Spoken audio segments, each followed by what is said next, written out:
Guys, here again is an Audi A4, a 2012 model.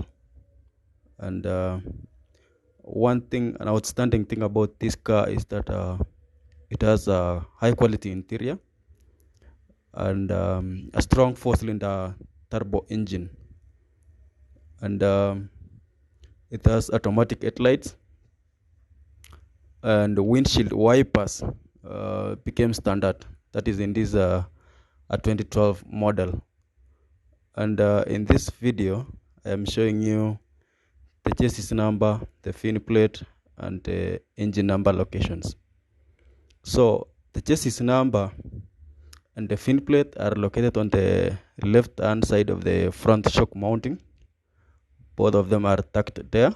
So what you see there is the chassis number and the fin plate. While the engine number is located on the right hand side of the engine, that is on the engine block. So at the right hand side of the engine, there you go, that is the engine number.